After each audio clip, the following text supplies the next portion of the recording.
guys, give it up for the kid LAROI. Hi. My man, how you doing? I'm good. I'm chilling. Is there anxiety, the jitters? How are we feeling? Yeah.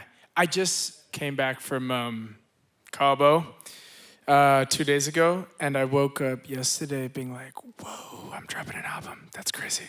I was on like full vacation mode, and Really? now I'm like Okay. right back to it. So yeah, I'm excited though. I'm really happy. Are you someone that can cut it off?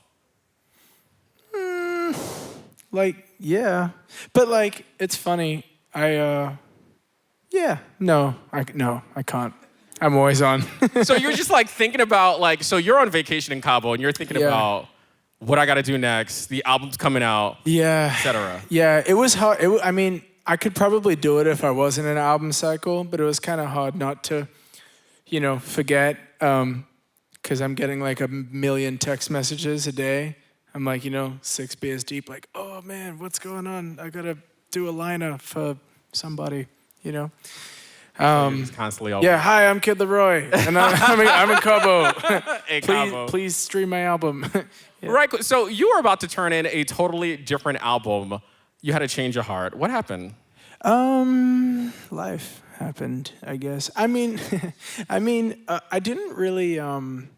There was something about the old album that never really sat fully right with me, and I think I was going through this thing where I was like trying to convince myself that I liked the music more than I did, because I'm like, technically these are good, and like, why do I not feel as connected to them as I should?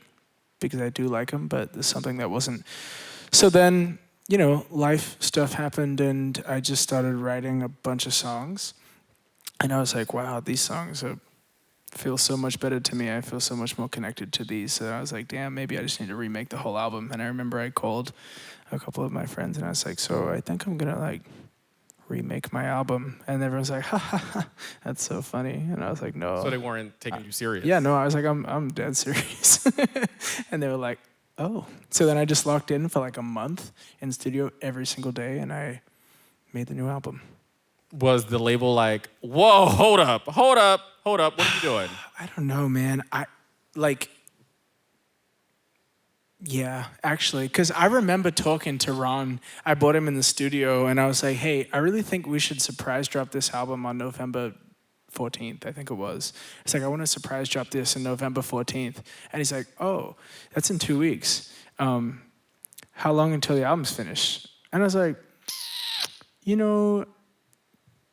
I was maybe halfway done at that point. I was like, I can finish it. We'll upload it on Monday. It'll come out Friday. He was like shaking. He's like, oh man, I don't know. I really want to do what you want to do. But like, and he eventually called me and was like, yo, you're actually crazy. And we can drop this January 9th. Let's call it a day. And I was like, all right, cool. So then I just finished it. And now it's a thing.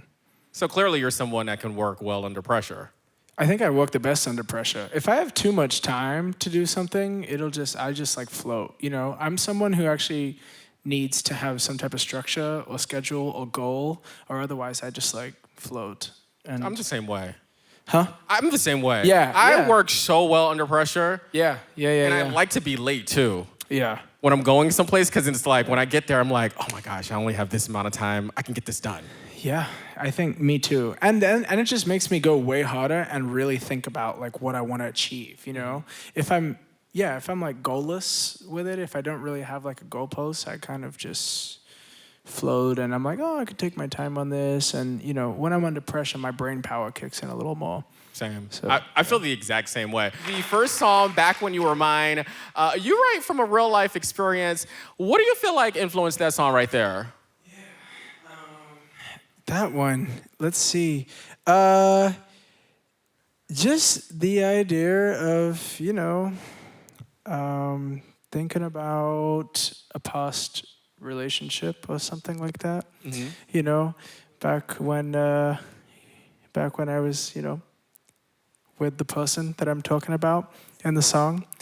And I really, that was actually like, sonically, that was like, I think at first we started it on like a synth, and I was like listening to it, and I was like, yo, we should like take this like acoustic, like Babyface kind of vibe to it, I think it would be a lot better because it was like synth and then it was like guitar in the chorus. And I was like, I think we should do the whole thing like this. And it had like these like fall to the floor kind of drums.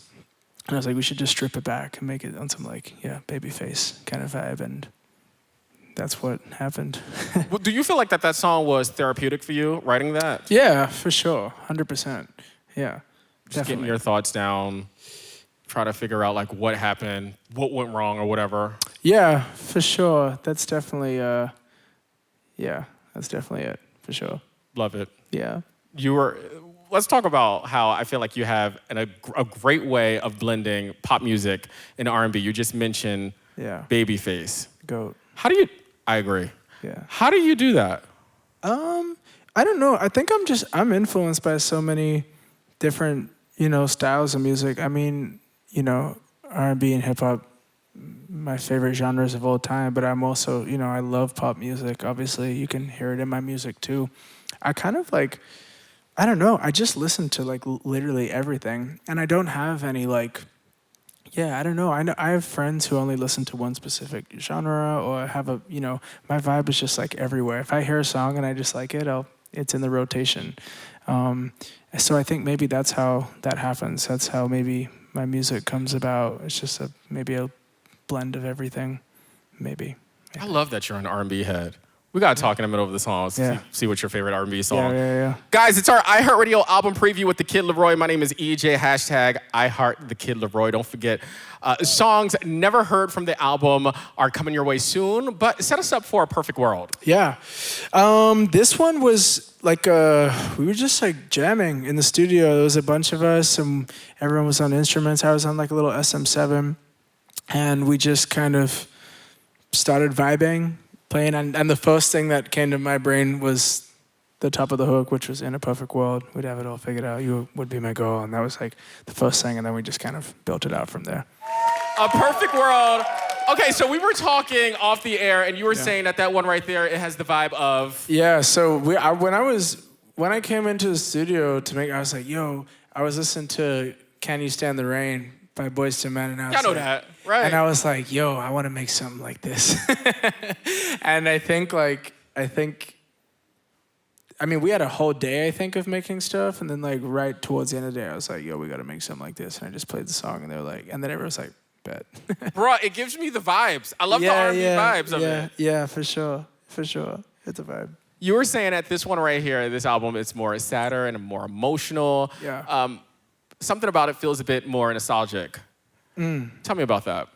Yeah, I mean, I made this album right after going through a breakup, and it's interesting. Breakups are really interesting, and they suck, obviously. So, but you feel like, I feel like you feel every different emotion possible, every single emotion possible, and that's what I would say when I listen to the album as a whole. It's like a little bit chaotic in that sense. It's like some songs are like, super sad, and some are like optimistic, and some are just like, it's kind of everything, and it kind of, emotions when you go through a breakup just don't make sense, So I would say... Well, it's almost like, I don't want to be dramatic, but it's almost like a death. You go through all of the stages of mourning it. Yeah, it's like you go from... Denial. Yeah.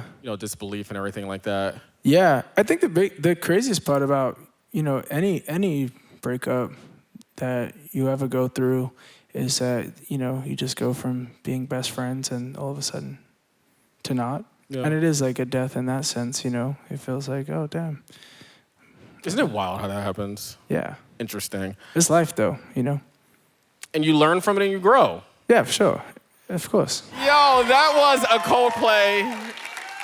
I was asking you. Yeah. We were having tons of conversation in the middle of these songs. Mm-hmm. Is this your personal hell right now? Yeah, and it has nothing to do with anybody here. Only because I hate listening to my music in front of a bunch of people, and I don't know why that is. I tend to get super shy. Even some people I'm extremely close with, I'd be like, can I hear the album? I'd be like, no, you can't hear it. I'm not going to play it in front of you. I don't know. I am very shy when it comes to that. And I don't know why. You know, I can make a song, listen to it, and be like, damn, this is so fire. The moment I play it for somewhere else, I'm just like, oh my God, this sucks. Everything's bad. This is the worst song ever. Why did I make this? Where did this come from? Is that, well, first of all, two things. Number one, I feel like because essentially you're talking about something that's so personal and people are like staring into your soul right now as they're listening to the words. And number two, do you feel like you suffer from a little bit of imposter syndrome? Oh, maybe. Potentially. Or like super shy syndrome, if that's a thing. I mean, Super shy person syndrome. I get it though. I absolutely understand. Yeah.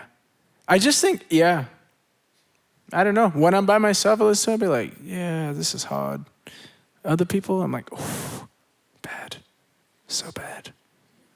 So here's the thing. Your co-writer on the album was your younger brother. Oh, yeah. Was it cool to have him hear some of these things, these songs? Yeah, he's on the song Rather Be. And it's really awesome that, like, he's so talented and so great at what he does. And it's a really awesome thing to be able to share with him, you know, now for him to be able to, like, pull up to the studio and just, like, mess around in that environment, you know, because it was something that was, you know, I used to do by myself, and now he's just getting so good, and, you know, he's a little older now too, so he comes to the studio and we can just make stuff together. It's like a really, really beautiful thing to be able to share with him. And it's great because he will be 100% honest. No one is honest like a little brother or a little sibling. I send him everything I make, and I'm just like, yo, tell me what you think, because he'll always tell me. He'll be completely honest. If he loves a song, I really, really trust it. I'm like, okay, great. That's it. Noted. He also like listens to just like really good music too, and he's just like such a cool kid. I love that. So for cool. You. I'm like, damn, I wish I was as cool as you. You're cool, right?